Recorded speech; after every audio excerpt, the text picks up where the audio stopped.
Hello, and thank you for joining us today for another exciting episode of Inventor's Quick Tips. In this episode, we'll be going through a mock claim drafting exercise. That's right, I invented the wheel. So now let's see how I go about claiming it. Now, before we get into it, a few points that I want to quickly make.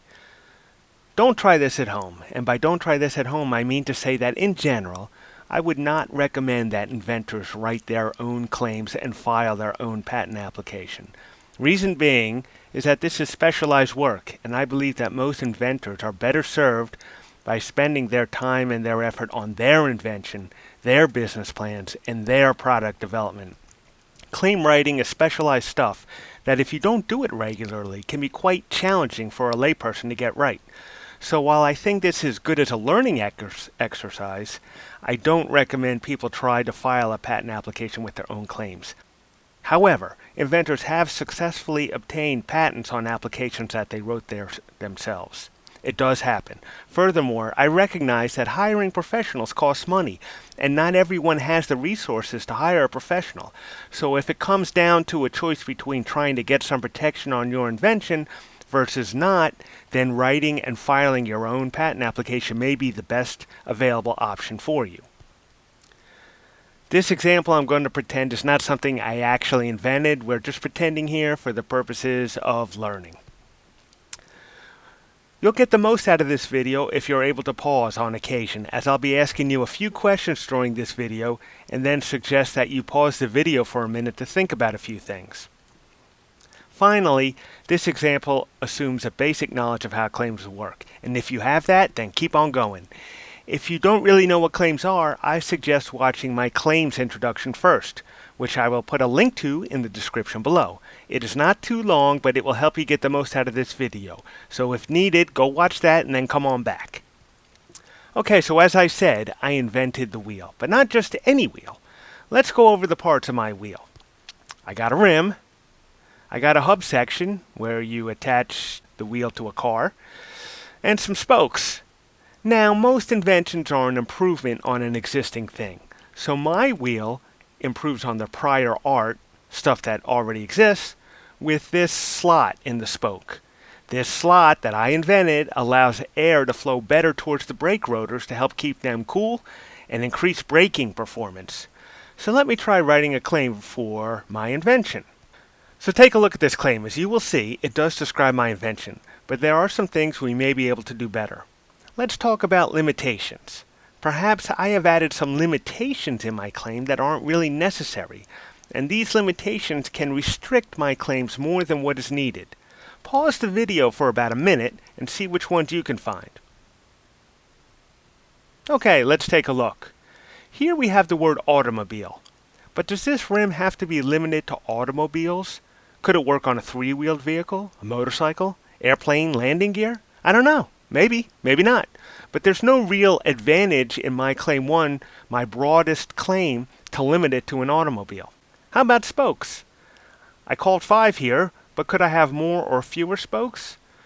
Sure, my invention is the slot, right? The slot in the spoke. So I could have a 3-spoke wheel, a 10-spoke wheel, or whatever. So in light of this, let's try to broaden my claim out a bit. I changed it to vehicle, not specifically an automobile, and I'm not limited to 5 spokes. Note that the word plurality is a legalese word that means more than one, and if you read some patent claims, you'll see the word plurality a lot. Plurality is just a fancy way to say more than one. So here, I'm not limiting to 5 spokes, I'm just saying more than one spoke. Now, take a look at this chart. On the bottom, you'll see a line where the further on the left you go, the more narrow or specific your claims are. And the further on the right you go, the more broad or general your claims are. If I write a claim that's too broad, I'm not going to get a patent because my claims will also cover things that already exist, the prior art, and that'll prevent me from getting a patent.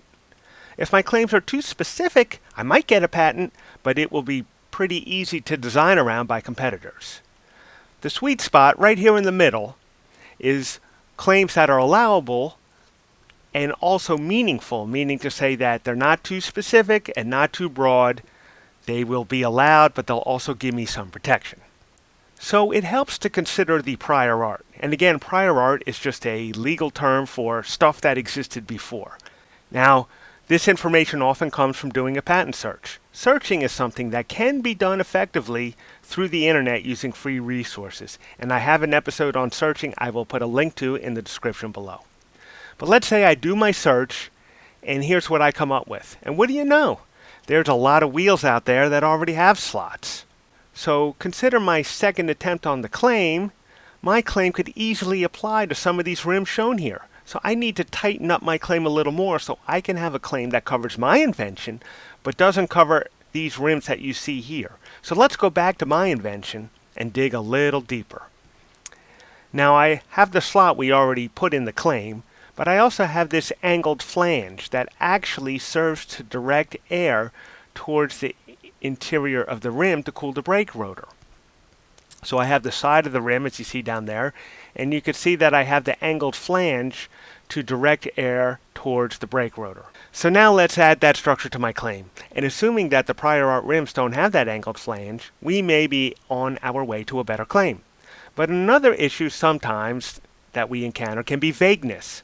Something in our newly added wording might be vague, and that can trigger a rejection that could prevent me from getting a patent granted. Pause the video for a minute and see if you can find something vague. Okay, what did you find? Here's what I was thinking. Angled. Angled flange. Angled compared to what? Everything is at an angle to something, so let's tighten this up a little bit. Maybe something like a flange oriented at an angle with respect to a side of the rim. So now it's not just angled arbitrarily, but it's angled with respect to some other part of the wheel. Now I have removed some of my limitations that weren't necessary, and I added some limitations that help focus my claims towards what my invention is all about, which are the things that I did to my spokes to improve directing the airflow onto the brake rotors. Now once again, remember this is an exercise. These claims are not real and may not contain everything needed to conform to all the patent practices. But for the purposes of a short tutorial, I hope you found it to be helpful. So just to recap, the rules we covered are: avoid unnecessary limitations, things that don't need to be there. In our example, an automobile wheel or 5 spokes. Then include necessary limitations, things that do need to be there to distinguish my invention from the previous prior art wheels that exist out there. And have dependent claims for a range of coverage. As you saw in this example, we only had one claim, but in practice, you would have more than one claim covering your invention. So once again, thanks for watching, and we'll see you next time on Inventor's Quick Tips.